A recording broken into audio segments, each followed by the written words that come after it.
Hello नमस्कार दोस्तों, मेरा नाम सूरज है और स्वागत है आप सभी का हमारे यूट्यूब चैनल पे डिजिटल इन्फॉर्म पे।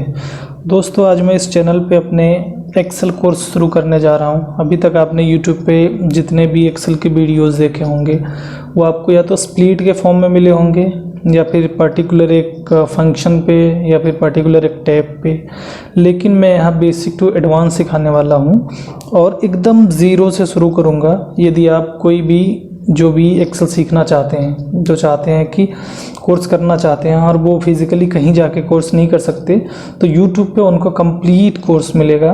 बेसिक टू एडवांस मैं ज़ीरो से शुरू करूँगा, एडवांस लेवल तक ले जाऊँगा और इसमें आपको स्प्लिटेड वीडियो नहीं दूंगा। मुझे पता है कि वीडियो थोड़ी लंबी हो जाएगी तो आपको बोरियत फील होगी, लेकिन ये कंप्लीट कोर्स रहेगा। चाहे वीडियो थोड़ी सी लंबी हो जाए लेकिन मैं इन्फॉर्मेशन पूरी दूंगा आपको। तो आज से मैं अपना एक्सेल का ये चैनल शुरू करने जा रहा हूँ और बेसिक से स्टार्ट करूँगा। तो अभी मैं ये जो वीडियो बनाने जा रहा हूँ इसमें बेसिक्स हैं। यदि जिनको एक्सेल आता है या फिर उनको कुछ भी जानकारी है एक्सेल के बारे में तो उनके लिए टाइम वेस्ट होगा, तो वो इस वीडियो को स्किप कर सकते हैं। लेकिन जो जेन्युइनली सीखना चाहते हैं फ्रॉम द बिगिनिंग तो वो देख सकते हैं। तो चलिए वीडियो को शुरू कर लेते हैं।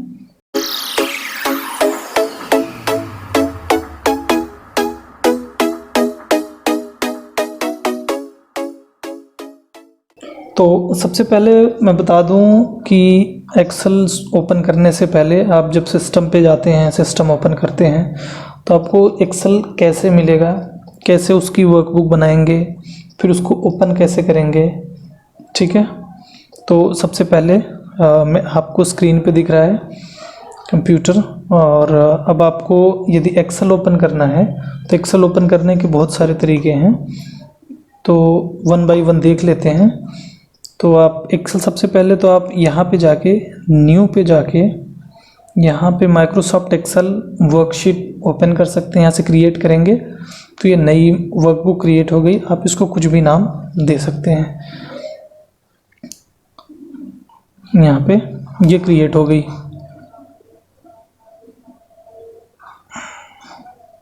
ठीक है। अब इसको ओपन करेंगे तो ये कंप्लीट एक्सेल ओपन हो गई। मेरी एक शीट पहले से खुली थी इसलिए आपको ये दिखा। तो ये मेरी प्रीवियस शीट है, ये मैं आपको दिखा रहा हूँ ओपन करके। तो ये वर्कबुक हमारी बन गई। एक तो एक्सेल ओपन करने का तरीका है कि आप विंडो आर को एक साथ प्रेस करें और उसमें टाइप करें एक्सेल और इंटर करेंगे तो भी एक नई वर्कबुक खुल जाएगी, जैसा कि आपके सामने खुली हुई है। या तो फिर आप विंडो बटन दबा के यहाँ पर एक्सेल सर्च करके यहाँ से भी ओपन कर सकते हैं।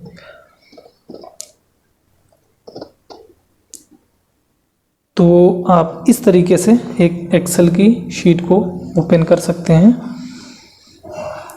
और जैसा कि ये मैंने एक शीट बना ली है, तो यहाँ पे मेरा जो एक्सेल का वर्ज़न है वो 2016 का वर्ज़न है, यानी 2016 का वर्जन है। मैं आपको अकाउंट दिखा देता हूँ।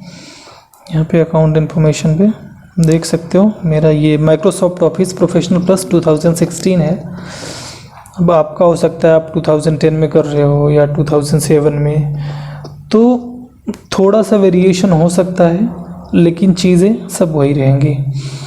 तो एक्सेल ओपन करने के बाद इसमें आपको देख रहे हैं फाइल टैब है, होम टैब है, इंसर्ट टैब है, पेज लेआउट है, फार्मूलाज हैं। एक मिनट में थोड़ा सा जूम कर लेता हूँ ताकि यहाँ पे बता सकूँ मैं। फार्मूलाज, डाटा, रिव्यू, व्यू और डेवलपर टैब्स। बाय डिफ़ॉल्ट सबके में डेवलपर टैब्स ओपन नहीं होता, आपको ओपन करना पड़ता है, वो भी मैं बता दूँगा। और यहाँ पे ये जो खाने डब्बे जैसे बने हुए इनको क्या बोलते हैं, सेल बोलते हैं। इनको सेल बोलते हैं। ये आपका कॉलम होता है और ये रो होता है। हर एक सेल का कोई ना कोई एड्रेस होता है। आप किसी पर भी क्लिक करेंगे, फॉर एग्जांपल मैंने यहाँ पे सी पे क्लिक किया तो ये सी है और यहाँ से 2 है, यानी C2 इसका क्या हो गया, एड्रेस हो गया। और बाय डिफ़ॉल्ट जब हम एक्सेल ओपन करते हैं तो बाय डिफ़ॉल्ट 3 शीट्स आती हैं यहाँ पे। और वैसे आप इसमें माइक्रोसॉफ्ट के द्वारा कोई भी लिमिट नहीं दी गई है कि इतने शीट्स के अलावा आप नहीं खोल सकते, या इसमें आपके कंप्यूटर के मेमोरी के ऊपर डिपेंड करता है। तो एक्सेल के ऊपर मैं कुछ बेसिक्स बता देता हूँ एक्सेल बताने के पहले, कि जो एक्सेल है, एक्सेल की इन्वेंशन कैसे हुई थी। सबसे पहले जो एक्सेल की इन्वेंशन हुई थी वो एप्पल की कंपनी के द्वारा किया गया था, और वो उनका नाम था डैन ब्रिकलिन और बॉब फ्रैंकस्टन, दो दोस्त थे। एक MBA के स्टूडेंट हैं और एक MIT के फॉर्मर क्लासमेट थे। तो इन दोनों ने मिल के बनाया था, और father of Excel Dan brick kiln को ही बोला जाता है। इन्होंने 1978 से काम करना शुरू किया था। 1979 में इन्होंने एप्पल कंपनी के लिए बनाया था एक्सेल स्प्रेडशीट बनाया था एक, और जो कि मैकिन्टोश कंप्यूटर में ही चलता था, मैकिन्टोश कंप्यूटर में ही चलता था। फिर उसके बाद 79 में आया था, और इसमें माइक्रोसॉफ्ट कंपनी 1978 से इन्वॉल्व थी, लेकिन इन्होंने फिर 1985 में लॉन्च किया अपना एक्सेल। इसमें जो नंबर ऑफ रोज़ हैं वो भी मैं दिखा देता हूँ, कितने रोज़ होते हैं, कितने कॉलम्स होते हैं, ये भी आपके लिए जानना बहुत ज़रूरी है। तो यहाँ पे जैसा कि आप देख सकते हैं, हाँ, नंबर ऑफ रोज़ कितने हैं, 10,48,576, 10,48,576, ये तो नंबर ऑफ रोज़ हो गए। अभी हमें कॉलम्स निकालने हैं, तो कॉलम्स हम ऐसे तो देख नहीं पाएंगे। तो कॉलम्स के लिए हम फंक्शन का इस्तेमाल करके हम देख सकते हैं कि कितने कॉलम्स हैं। तो कितने आ गए, ये हो गए कॉलम्स 16,384 कॉलम्स। रोज़ कितने थे, फार्मूला लगा के ये भी देख लो कि कितने रोज़ हैं। तो काउंट ब्लैंक से जितने भी ब्लैंक है वो काउंट हो जाते हैं, वो मैं बाद में आपको बता दूंगा। तो ये 10,48,576 ये number of rows and number of columns हैं। और आपको ये भी बता दूं कि एक सेल में लगभग 32,767 कैरेक्टर्स रखे जा सकते हैं। जो ये सेल है, एक सेल में 32,767 कैरेक्टर्स रखे जाते हैं, कि जैसा माइक्रोसॉफ्ट ऑफिस के द्वारा कहा गया है। और एक जो सेल है, इसमें जैसे आप कोई डेटा इनपुट करते हैं, कुछ भी लिखते हैं, और उसके बाद आप जब नेक्स्ट लाइन इंसर्ट करते हैं लाइक दिस, तो ऐसे आप 253 लाइंस एक सेल में इंटर कर सकते हैं। 253 से ज़्यादा नहीं कर सकते। तो ये कुछ बेसिक्स है, और बाकी मैं आपको कुछ डेटा के थ्रू बताता हूँ, क्योंकि यहाँ पे आप देख लीजिए शीटें 3 है और इसमें डेटा है नहीं, तो मैं अपनी वो शीट ओपन कर लेता हूँ जिसमें मेरे में डेटा है। ये मेरी शीट ओपन हुई है, इसमें डेटा है। तो आपको सबसे पहले मैं इसकी फॉर्मेटिंग क्लियर कर देता हूँ, फिर 1 बाय 1 करके मैंने सारा फॉर्मेट क्लियर कर दिया है। ये कोई मुझे डेटा मिला है एक्सेल में, और इससे हम क्या क्या कर सकते हैं। तो सबसे पहले हम होम टैब को ही देख लेते हैं। ये जो फाइल टैब है, यहाँ पे न्यू फाइल लेने के लिए ऑप्शंस है। यहाँ पे क्लिक करोगे तो आपको नई वर्कबुक बना सकते हो। यहाँ पे ये ब्लैंक वर्कबुक लेना चाहते हो, या फिर जो प्री डिफाइंड टेम्पलेट्स हैं एक्सेल के, वो मिल जाएंगी। यहाँ से कोई फाइल ओपन कर सकते हो, जाके यहाँ पे सेव कर सकते हो। यहाँ पे सेव एज, फाइल को किसी और नाम से सेव कर सकते हो। यहाँ पे प्रिंट है, और यहाँ पे शेयर का ऑप्शन है, और यहाँ पे एक्सपोर्ट है। एक्सपोर्ट में आप फाइल टाइप चेंज कर सकते हैं, लाइक आप PDF आपको चाहिए, XPS फॉर्मेट चाहिए, उस फॉर्मेट में एक्सेल को निकाल सकते हैं। और ये उनकी सेटिंग्स हैं, इसके बारे में मैं आपको बता दूंगा। तो ये तो फाइल में नहीं होता। होम टैब में चलते हैं। तो होम टैब में सबसे पहले आपको यही देखने को मिलेंगे, कॉपी पेस्ट। तो सबसे पहले देखो, यहाँ पे सेल पे मैंने क्लिक किया, इसमें डेटा है, यहाँ से मैंने कॉपी किया, और जहाँ मुझे पेस्ट करना है मैं वहाँ पे क्लिक करके, पेस्ट पे इतने सारे ऑप्शन आ रहे हैं, इसका भी मैं मतलब बता दूंगा। तो यहाँ पे आप यहाँ से पेस्ट करेंगे तो ये कॉपी पेस्ट हो गया। यानी एक्सेल में कॉपी पेस्ट बड़ी आसानी से कैसे, आपने जिसको कॉपी करना है उस पर सेलेक्ट करो, कॉपी करो, और यहाँ पे लाके आप यहाँ से पेस्ट कर सकते हो। कट का मतलब क्या होता है, यहाँ पे कुछ डेटा है और हमने कट को क्लिक किया और जहाँ हमें ले जाना है वहाँ पे आके हम पेस्ट कर देंगे तो ये वहाँ पे पेस्ट हो जाएगा। एक तरीके से मूव होता है, यानी डेटा को एक सेल से दूसरे सेल में ले जाते हैं, मूव करते हैं, वही है कट। और बाकी यहाँ पे हम इसको सिलेक्ट कर लेते हैं। एक चीज़ जानिए कि ये जो भी चीज़ें हैं ये क्लिपबोर्ड है, ये फॉन्ट के लिए बना हुआ है, ये अलाइनमेंट है, ये नंबर्स हैं, ये स्टाइल्स हैं, ये सेल्स हैं और ये एडिटिंग है। इतने इसके सब मॉड्यूल्स हैं।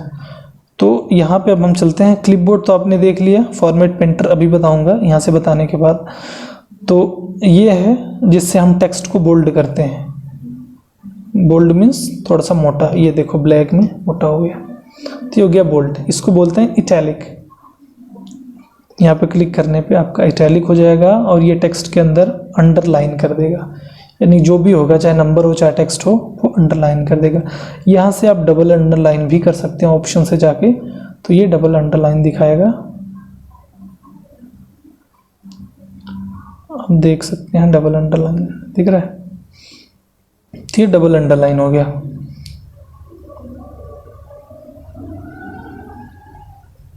हट गया। यहाँ से हम फॉन्ट स्टाइल चेंज कर सकते हैं, जो फॉन्ट हमें पसंद हो वो फॉन्ट को हम ले सकते हैं। यहाँ पे ये फॉन्ट की साइज़ है, यहाँ से हम फॉन्ट की साइज़ जितना घटाना बढ़ाना चाहें बढ़ा सकते हैं। ये बॉर्डर्स है, जैसे अभी आपको ये सेल्स दिख रहा है ना, ये जितने भी सेल हैं इनमें बॉर्डर्स नहीं लगा हुआ है। यदि आप इनका प्रिंट प्रीव्यू देखोगे तो ये आपको ब्लैंक आएगा। फॉर एग्जांपल मैं आपको दिखा देता हूँ, ये देखो यहाँ पे आपको कोई बॉर्डर दिख रहा है नहीं, यानी आप प्रिंट करोगे तो वो सेल्स नहीं आएंगे। तो उस पर बॉर्डर लगाने के लिए हम जितना सेलेक्ट करेंगे, ये बॉटम बॉर्डर है यानी सिर्फ नीचे वाली लाइन पे बॉर्डर लगेगा। जैसे यहाँ पे मैं क्लिक करता हूँ, यहाँ पे बॉर्डर लगाता हूँ तो ये देखो नीचे बॉर्डर लग गया, दिख रहा। चलो मैं जूम कर लेता हूँ थोड़ा सा।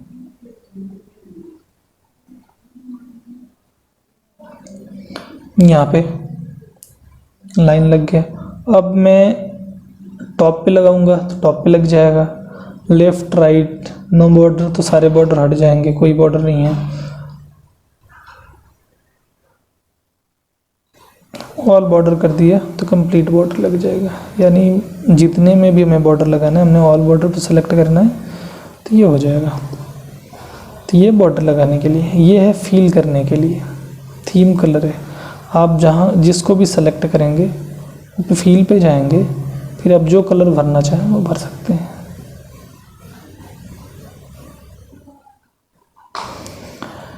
ये आपका टेक्स्ट कलर के लिए है, जो हमारा टेक्स्ट लिखा हुआ है ये उसका कलर चेंज करेगा।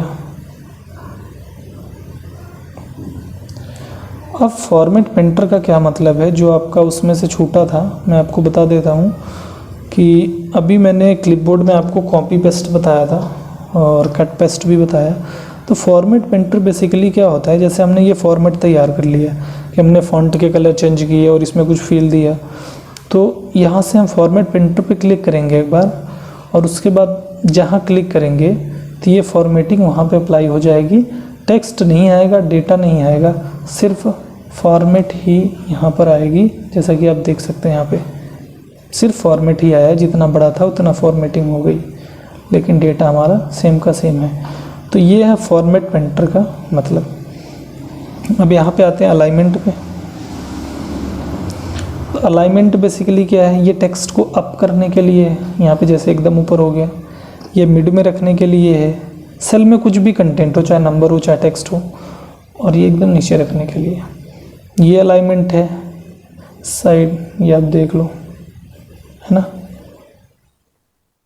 यहाँ से आप टेक्स्ट के एंगल्स को रोटेट कर सकते हो, आपको जिस एंगल में चाहिए उस एंगल में आप टेक्स्ट को रोटेट कर सकते हो। फॉर एग्जांपल ये देखो हमने टेक्स्ट को रोटेट कर दिया, ठीक है। और ये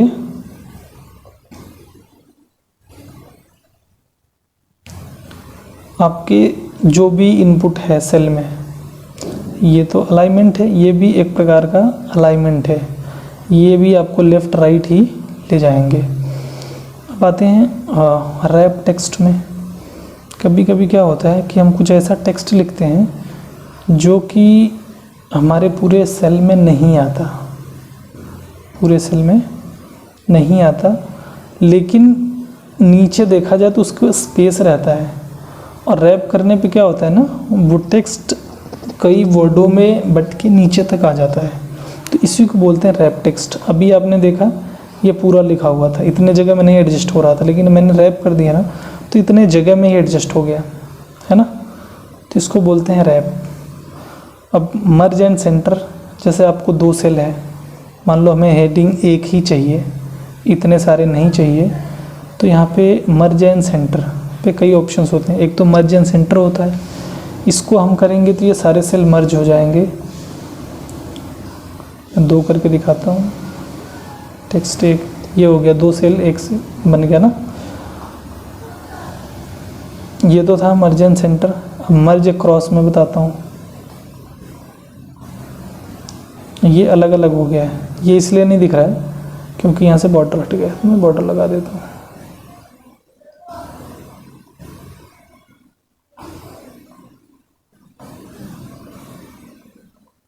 क्या हो गया इसको,